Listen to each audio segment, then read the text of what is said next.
palavra de Deus ao nosso coração.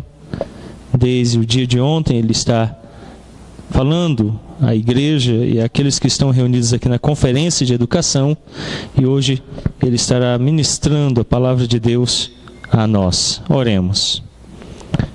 Bondoso Deus, na certeza de que quando a palavra de Deus é fielmente pregada, o próprio Cristo nos fala, é que agora nos acomodamos diante de Ti, com as nossas Bíblias abertas, para que ela nos fale com o auxílio do Espírito, usando o Teu servo que a nós nos foi enviado pelo próprio Senhor, comissionado e vocacionado para o serviço do presbiterato da Igreja de Cristo.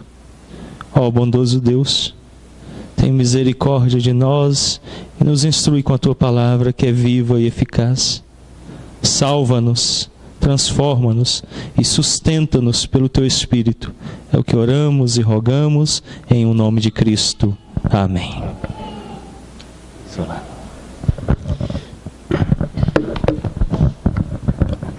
Boa noite, amada igreja. A quem saúdo também trazendo a saudação da Igreja Presbiteriana do Brasil em Santo Amaro, na capital paulista, em São Paulo, onde tenho a oportunidade, o privilégio de servir. E com alegria que estou aqui desde ontem, e mais uma vez reforçando os agradecimentos pela acolhida, pela receptividade, pela hospitalidade recebida dos irmãos. Que Deus os abençoe a todos e os recompense. Nós vamos abrir nossas Bíblias na primeira carta de Paulo aos Tessalonicenses, no capítulo de número 4. 1 Tessalonicenses, capítulo 4. Vamos ler os versículos 1 a 8 e vamos concentrar a nossa exposição nos versículos 3 a 8. Mas acompanhem, por favor, a leitura da palavra de Deus em 1 Tessalonicenses, capítulo 4, versículos 1 a 8. E ali nos diz a palavra do Senhor. Finalmente, irmãos, nós vos rogamos e exortamos do Senhor Jesus, que como de nós recebestes quanto à maneira que deveis viver e agradar a Deus, e efetivamente estáis fazendo, continueis progredindo cada vez mais, porque estáis inteirados de quantas instruções vos demos da parte do Senhor Jesus.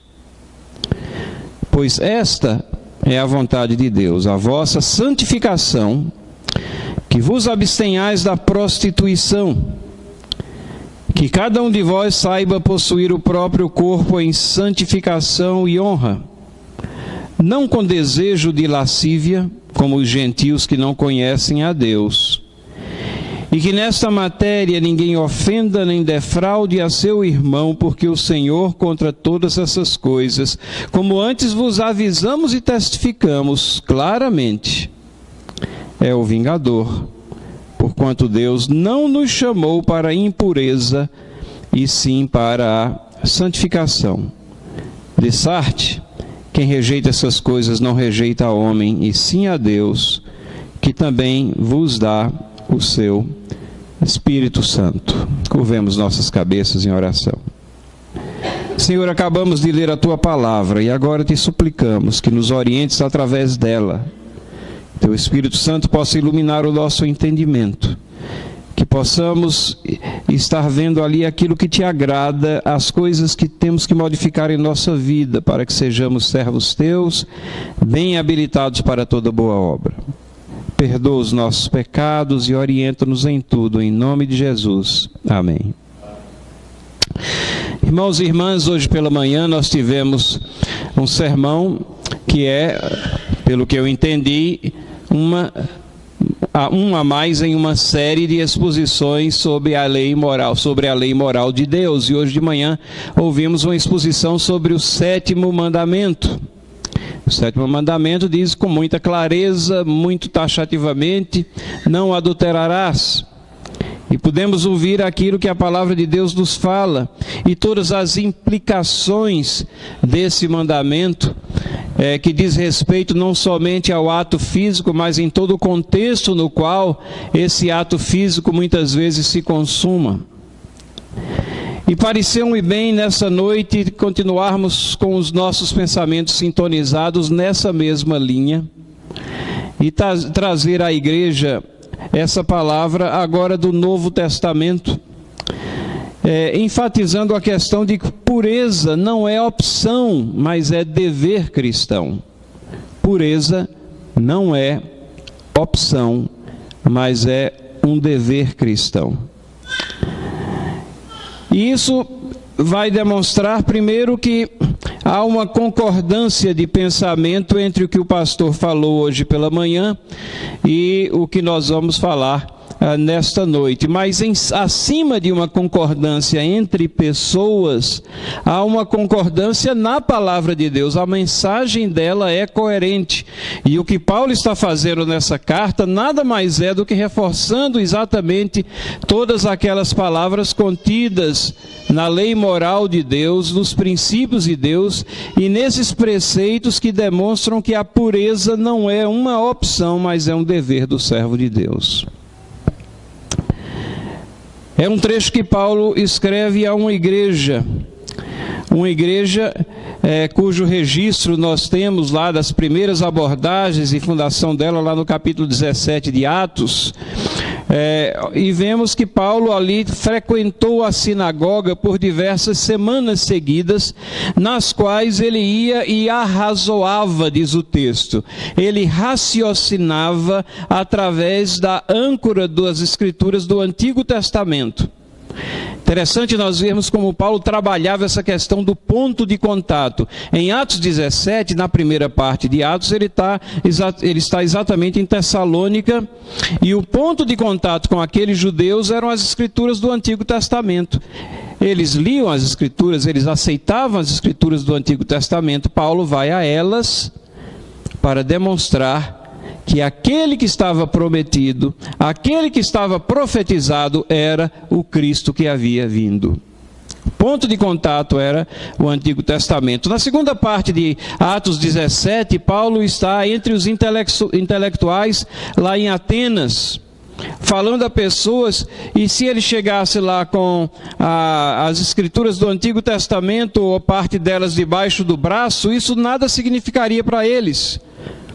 Ali estavam pessoas que estavam ocupadas, diz o texto, somente nas últimas novidades. Queriam saber, chamaram Paulo porque ouviram dizer que alguém ressuscitou dos mortos. Isso era uma grande novidade. Qual é o ponto de contato de Paulo com aqueles? Ele vai subindo em direção ao local do encontro, e aí ele vê o altar ao Deus desconhecido. Aí ele pega esse ponto de contato e diz: eu vejo que vocês são religiosos ou supersticiosos em tudo. E subindo até aqui eu vi uma estátua lá, o Deus desconhecido. Ora, eles próprios admitiam que não conheciam tudo, não é? Então Paulo diz: é esse Deus que vocês dizem que desconhecem que eu venho fazê-lo conhecido. E ele passa a expor a Deus. E lá no final ele chega a Jesus Cristo, a quem ou de quem eles queriam ouvir, mas só que a mensagem que Paulo prega é uma mensagem de arrependimento, não é uma mensagem apenas de novidades, de notícias extraordinárias, mas é conclamando ao arrependimento. Mas em Atos 17, Paulo pregou na sinagoga e numa cidade que era marcada pela imoralidade e pela prostituição nos cultos pagãos.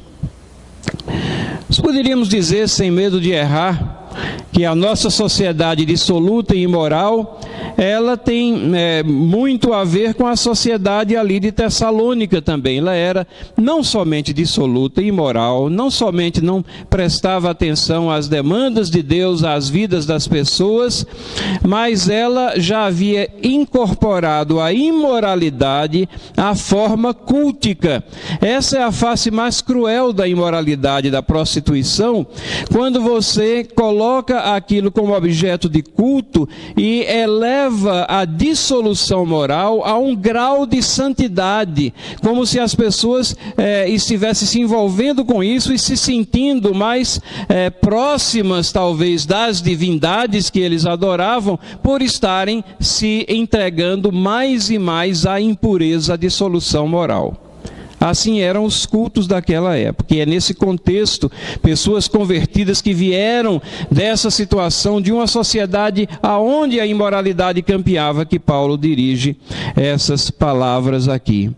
No verso 1 que nós lemos, nós vemos que há um rogo de Paulo, um apelo altamente emotivo, exortações. Ele diz: nós vos rogamos, exortamos no Senhor Jesus, para que aqueles crentes considerassem a maneira de viver, a maneira de agradar a Deus e a maneira de progredir na fé.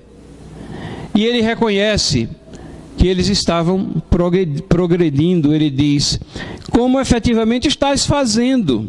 Lá no versículo 1, continueis progredindo cada vez mais. Não é interessante que Paulo está falando numa igreja que está situada num contexto de uma sociedade imoral, e não é uma igreja ruim. É uma igreja onde há crescimento espiritual.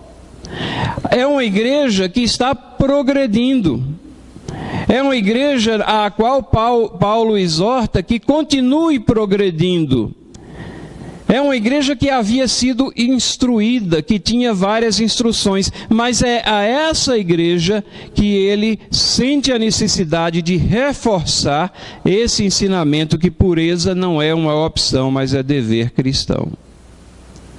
Então, irmãos, nós que vivemos também numa sociedade dissoluta, por mais que nós prezemos a nossa igreja, por mais que nós estejamos empenhados na nossa fé, essas palavras nunca são demais, elas são necessárias. Como disse o pastor hoje de manhã, às vezes são questões pouco faladas na igreja, mas tão necessárias de serem reforçadas, porque as pressões continuam, a sociedade vai se diluindo moralmente a cada dia. E então Paulo faz esse rogo, essa exortação.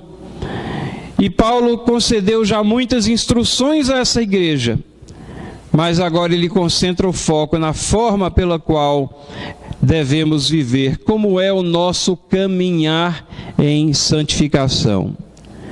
Então eu disse que eu iria concentrar nossos pensamentos mais incisivamente nos versículos 3 a 8. E nesses 3 versículos eu quero chamar a atenção dos irmãos e irmãs para 3 coisas aqui. Primeiro, a questão da vontade de Deus, onde ela é encontrada e o que ela é. Segundo, um forte alerta que nós temos nesse trecho contra ofensa e contra o defraudar pelo sexo. E terceiro, a necessidade de atenção a essas questões. A primeira parte nós temos nos versículos 3, 4 e 5, a segunda no versículo 6 e 7 e a última no versículo 8. Paulo então continua aqui a partir do versículo 3. Pois esta é a vontade de Deus. Meus irmãos e irmãs, a vontade de Deus é encontrada na Bíblia. A vontade de Deus está explícita nas Escrituras. As Escrituras são revelações proposicionais que emanam de Deus. Homens santos escolhidos pelo Espírito Santo e inspirados por esse Espírito registraram as coisas que nós precisamos para a nossa vida espiritual. A Bíblia mostra a vontade de Deus. Nós não precisamos sair especulando por aí. Nós não precisamos sair na expectativa de novas revelações. Não, aqui está de forma clara, proposicional, qual é a vontade de Deus. Pois esta é a vontade de Deus, a vossa santificação. A vontade de Deus é essa, que nós estejamos caminhando em santificação, caminhando na percepção do que são os seus preceitos, os seus juízos, a sua lei, aplicando essas coisas em nossas vidas, agradando ao Deus soberano que nos salvou através do trabalho de Cristo Jesus na cruz do Calvário, que pagou lá os pecados do seu povo, que vem resgatando através dos séculos um povo para si, e nós somos evidência clara disso. Santificação operada pelo Espírito Santo de Deus, que é a testemunha interna que nós temos da nossa salvação. Essa é a vontade de Deus. Santificação. A vossa santificação, a sua santificação, a minha santificação. Santificação é a separação para um fim específico. No Antigo Testamento, essa santificação tão necessária, ela era caracterizada pela repetibilidade dos sacrifícios, pelos animais que eram trazidos, separados para um fim específico. No Novo Testamento, nós temos uma amplitude desse conceito, e aqui nós somos instados e nos é requerido que apresentemos os nossos corpos em sacrifício vivo, santo e agradável a Deus, que é o nosso culto racional, não o nosso culto emocional ou emotivo, o nosso culto racional, a pessoa toda aguçada em seus sentimentos, em suas sensações, em suas percepções, na sua mente, sintonizada com as coisas de Deus, prestando culto àquele que nos resgata da lama do pecado. Corpos em sacrifícios vivos. Santificação. 3 vezes a palavra aparece nesse texto aqui de 3 a 8. Aparece no versículo 3, santificação. Aparece no versículo 4, corpo em santificação. Aparece no versículo 7, Deus não nos chamou para impureza, e sim para a santificação. Que ênfase maior nós poderíamos querer e esperar de Paulo? Santificação é a vontade de Deus para você e para mim. Pureza não é opção, mas é o dever cristão. É aquilo que Deus espera de nós. Essa é a vontade de Deus, a vossa santificação. E aí ele continua particularizando mais e chamando a atenção para o ponto que ele quer fazer: que vos abstenhais da prostituição. Ora, o que é se abster? O que é se abster? É fugir, é evitar, é não chegar perto, é não considerar como opção de vida viável ao cristão.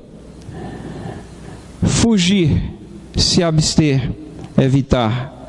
E o que é que ele diz? Que nós devemos nos abster ou fugirmos da prostituição. A palavra que é empregada aqui é a palavra grega porneia, da qual nós temos tanto prostituição como pornografia, como pode ser fornicação, adultério. Ela é uma palavra bem ampla, abrangente, que abriga debaixo dela, ou no seu significado, todo tipo de pecado sexual. Todo tipo de desvio sexual, de pecado sexual, da sexualidade praticada fora dos limites do casamento, está abrigado nessa palavra. E é exatamente dessa situação, é exatamente dessa postura que nós temos que nos abster e fugir dela. A vontade de Deus, meus irmãos, é que pureza seja considerado uma máxima em sua vida, um dever cristão, uma parte essencial, integral do caminhar em santificação, e não considerado uma opção ou algo que nós nos lembramos ocasionalmente. Não, isso tem que estar constantemente na nossa lembrança de que nós temos que agradar ao nosso Deus, o Deus que nos salvou da lama do pecado para uma vida de obediência, e essa vida de obediência requer que nós tenhamos um caminhar puro. E Paulo continua aqui e diz: cada um, no versículo 4, que cada um de vós saiba possuir o próprio corpo em santificação e honra. Possuir o próprio corpo. Isso é uma referência à própria pessoa, a palavra na realidade é vaso. Vaso. Mas aqui faz referência ao corpo da própria pessoa, ou poderia talvez até se referir à esposa, que também é chamada de vaso, em 1 Pedro 3,7, mas de qualquer maneira a ideia básica aqui é que nós tenhamos cuidado com o nosso corpo, ou na vida conjugal, com a vida sexual a dois, para que ela caminhe e progrida em santificação. Para que ela seja ligada às determinações que nós recebemos do Deus soberano sobre a pureza de caminhar, sobre o exemplo que nós temos que mostrar nas nossas vidas como cristãos. Mas Paulo não está economizando palavras aqui. Ele está fazendo uma exortação muito intensa, muito séria, muito necessária, e ele continua e diz assim: não, para que não haja mal entendido, ele diz: não com desejo de lascívia, como os gentios que não conhecem a Deus. Desejo de lascívia, sabe o que é isso? Uma outra forma que nós poderíamos talvez nos referir a isso, desejo de lascívia, é cegueira sexual. Aquele que está envolvido num pecado sexual, ele fica cego. A voz da razão desaparece. Parece que só existe um pensamento, que é satisfazer a sua própria lascívia através de um envolvimento sexual. E se a pessoa é cristã realmente, que ela sabe que está errada, mas aquela cegueira parece que é o que domina as suas ações, os seus pensamentos em todos os momentos. Faz com que ela fique cega às determinações de Deus, às coisas que tem ouvido. Notem que Paulo diz que já instruiu aquela igreja sobre tudo isso, mas ele volta à instrução. Porque nós não podemos, como cristãos, nós não podemos ser impelidos por desejos de lascívia, porque essas coisas, diz o texto aqui, caracteriza aqueles que não conhecem a Deus. Caracteriza os descrentes. No texto aqui diz que como os gentios, mas para que não fique só uma coisa entre judeus e gentios, não é uma questão de nacionalidade. O texto diz os gentios que não conhecem a Deus, está falando dos descrentes. Os descrentes, eles são impelidos por suas próprias paixões. Os descrentes são impelidos pelo desejo de lascívia. Parece que aquilo é o fator motivador da vida. Isso não pode estar presente no seio do povo de Deus. A vida cristã, ela não é movida pelo desejo de lascívia, mas ela é movida pelo desejo de agradar a Deus, de fazer aquilo que Ele quer e que Ele se compraz em nós. Então, irmãos, o primeiro ponto que vemos aqui nesse texto é que nós aqui encontramos a vontade de Deus tão claramente, sem necessidade de nada bombástico, de nenhuma nova revelação, de nenhum guru pseudo-evangelho que venha pontificar o que é a vontade de Deus. Não, ela está aqui, está nas Escrituras. E é interessante que as próprias cartas de Paulo são chamadas de escrituras também lá por Pedro, não é? Nós sabemos que estamos aqui no meio da formação do cânon, mas as cartas de Paulo são livros inspirados por Deus para a nossa instrução, fazem parte das escrituras sagradas da palavra de Deus. E a vontade de Deus está aqui. E Deus está nos dizendo que pureza de caminhar não é uma opção, mas é um dever cristão. Tudo isso em harmonia com o 7º mandamento: não adulterarás, né? Não cometerás pecado de natureza sexual, é o que nos diz aquele mandamento. E aqui Paulo está aplicando essas verdades no dia a dia, na vida daqueles que se constituem essa igreja lá de Tessalônica, e a mensagem é para nós também, para a igreja de Cristo, para nós nesta noite. Caminhando no texto, nós temos um segundo ponto aqui. É que Paulo continua e faz um forte alerta. E ele dá uma caracterização a essas questões, a quebra desses padrões que ele vem falando, ele dá uma conotação muito contundente aqui.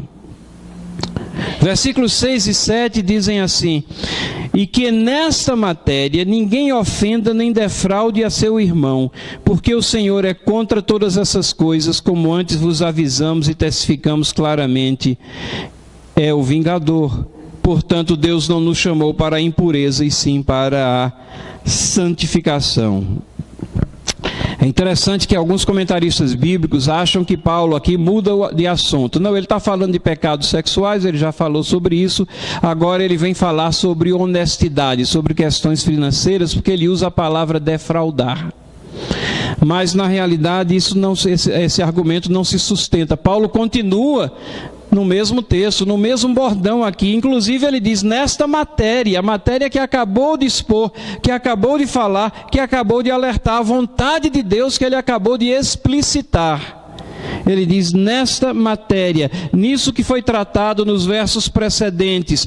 Paulo não está mudando de assunto e tratando de vida econômico-financeira na sociedade. Não, ele está falando de ofender, defraudar, e como é que isso ocorre na área sexual.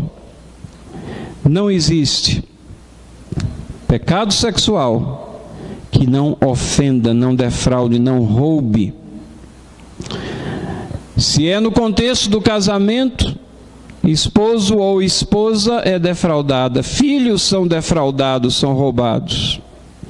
O adultério, abuso sexual, pornografia, todos esses pecados ofendem, defraudam, roubam algo de alguém, roubam amor, roubam confiança, roubam confiabilidade.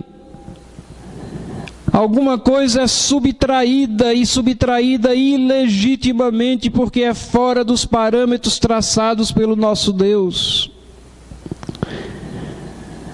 Crianças envolvidas em casamentos dissolvidos, elas são roubadas da paternidade de que tanto necessitam, do amor materno ou paterno que vai ficar ausente ou pontualmente concedido em situações de visitas ou temporadas esporádicas. Isso é roubar, é defraudar, é tirar algo de alguém. Crianças que são submetidas a uma sexualidade precoce, como nós vemos tantas vezes nos meios de comunicação, danças imorais que as pessoas acham tão bonitinhas quando são praticadas pelas crianças. Isso está roubando as crianças da infância, da inocência característica àquela idade. Gratificação sexual inconsequente, insensibilidade à inocência, quando existem os pecados relacionados com pedofilia, e pasmem, esses pecados são encontrados dentro da igreja, sim. Crianças que são roubadas do amor real que deveriam receber e passam a ser objetos de gratificação sexual inconsequente. Insensibilidade à inocência das crianças.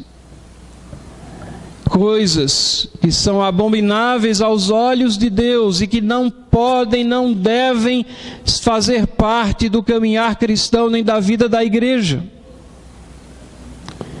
Paulo faz referência a isso em vários outros trechos, das outras suas cartas. Em Gálatas ele fala das obras da carne, e lá ele nomeia, hoje de manhã vimos isso, prostituição, impureza, lascívia, são obras da carne. Caracterizam os descrentes e não os crentes. 2 Coríntios 12, 21, Paulo está fazendo uma relação também de pecados na igreja, e ele chora pelos que não se arrependem da prostituição, por aqueles que estão dentro da igreja e não se arrependem do envolvimento com a pornografia, com a prostituição. Em Efésios 5:3 e em Colossenses 3:5, duas cartas quase paralelas, Paulo faz referência à prostituição, à porneia, a pornografia e toda sorte de impureza, e ele diz assim: nem sequer se nomeie entre vós. Não pode fazer parte da vida do cristão, não deve fazer parte. Por que é que Paulo insiste tanto nisso? Porque são pecados que têm uma tremenda força de tentação, e não é raro nós vermos os cristãos caindo nessas tentações, e aí vivendo vidas impuras, quando pureza não é opção, mas é um dever cristão. E é então por isso que Paulo traz esse forte alerta e aviso contra ofender e defraudar pelo sexo, contra exercer pressão, às vezes pressão de autoridade, pressão de uma relação de um amor apenas para satisfazer a lascívia pessoal. E aí Paulo, nos versículos aqui finais, no versículo desse trecho aqui, no versículo 6 e 7, ele fala aqui que Deus é vingador. E Deus não nos chamou para a impureza. Ele dá duas razões fortíssimas para isso. Duas razões fortíssimas. A primeira delas, ele diz assim: o Senhor, contra todas essas coisas, como antes vos avisamos e testificamos claramente, é o vingador. Deus é vingador, irmãos, não esqueçamos disso. Fala-se tanto no amor de Deus nos dias de hoje que nós terminamos nos esquecendo da justiça de Deus. Fala-se tanto do Deus benevolente que nós esquecemos que Ele é benevolente, é misericordioso, mas Ele é também justo, e Ele é vingador, e é vingador dos fracos, dos oprimidos, e Ele realmente pesa a sua mão contra aqueles, exatamente nessa questão que Paulo está tratando, que vão defraudar pelo sexo pessoas que dependem, ou às vezes que olham com admiração, mas que são cooptadas para satisfazer os desejos de lascívia daquele que vai quebrar os mandamentos, o sétimo mandamento que vai quebrar a lei de Deus. Deus é vingador, não esqueçamos disso. Paulo não quer que nós esqueçamos. Paulo não queria que os tessalonicenses esquecessem disso. Deus é vingador. E no versículo 7 ele diz: Deus não nos chamou para a impureza, e sim para a santificação. Não foi para isso que Deus nos chamou. Não foi para continuarmos em pecado que Deus nos chamou. Não foi para nós nos esquecermos das determinações, dos limites de Deus, da propriedade do comportamento cristão. Não.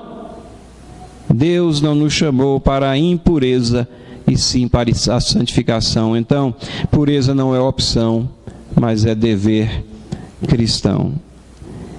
Então, irmãos, nós vimos qual é a vontade de Deus, é que nós cresçamos em santificação.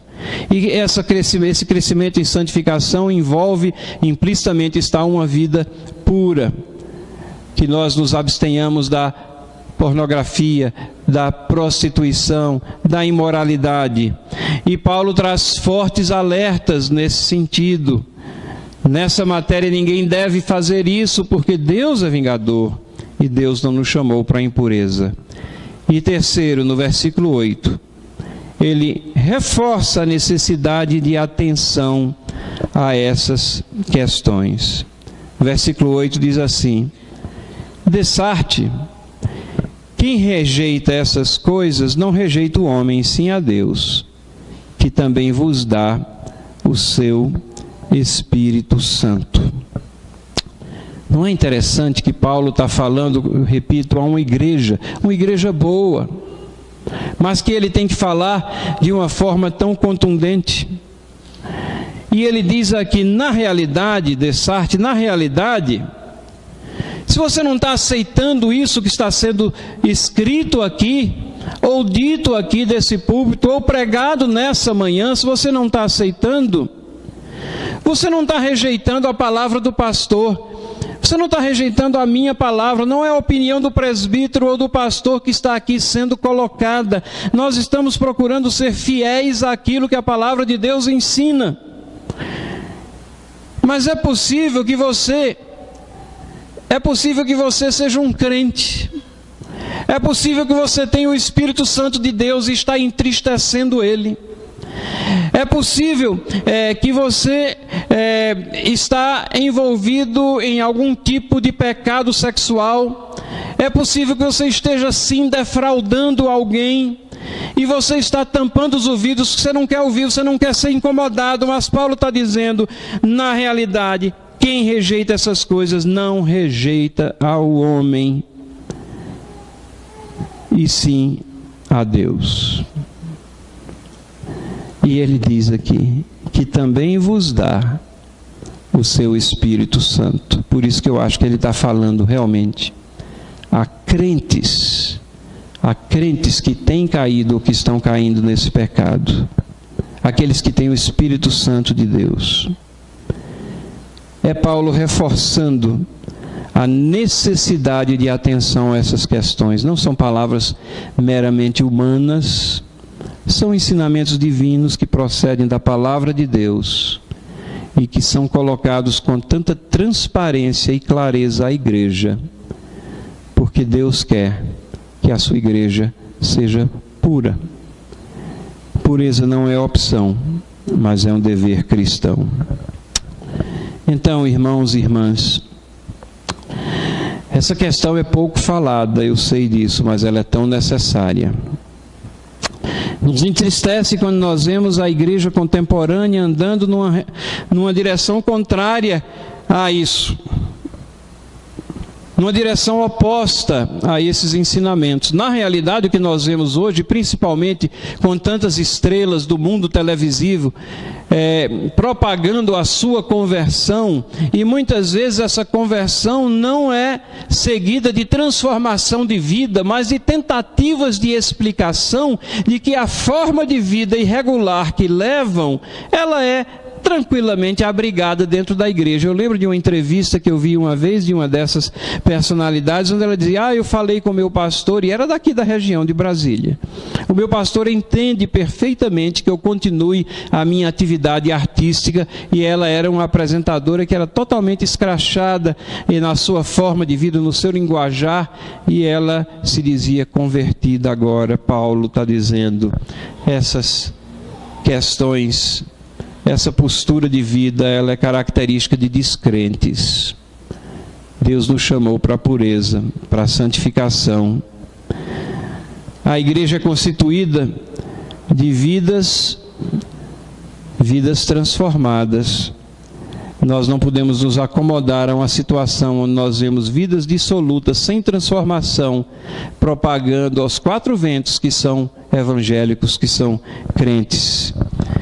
Nós não podemos nos envolver como igreja, como pessoas, nos elementos e aspectos mais carnais e morais da nossa sociedade. E a nossa oração tem que ser constantemente, para que Deus nos ajude a realmente brilhar a nossa luz e nos preservar em pureza e em santidade de ação. Que Deus nos abençoe. Vamos orar. Senhor, Tu conheces as nossas vidas, e não somente coletivamente como igreja, mas individualmente a cada um aqui presente. Tu conheces os nossos corações e as nossas ações, mesmo aquelas que são ocultas aos nossos familiares ou pessoas mais íntimas, mas Tu as conheces. Tu sabes o nosso proceder. E Tu tens colocado de forma tão clara na Tua palavra o que é que Te agrada. Qual deve ser o caminhar do cristão? Qual a razão pela qual Tu nos resgatasses da lama do pecado? Foi para que nós obedecêssemos e caminhássemos debaixo dos Teus preceitos e mandamentos. E nessa questão, Senhor, como é importante nós considerarmos que pureza de vida não é uma opção, mas é um dever nosso. Perdoa-nos, Senhor. Perdoa-nos. Sabemos que Tu pagastes o mais horrendo dos nossos pecados na cruz do Calvário. Ajuda-nos agora, pelo Teu Espírito Santo, a caminhar debaixo da luz e não debaixo das trevas. Segura na nossa mão. Nós somos frágeis, Senhor, e dependemos de Ti. Ajuda o nosso caminhar como pessoas, como igreja. Sustenta-nos. Em nome de Jesus. Amém.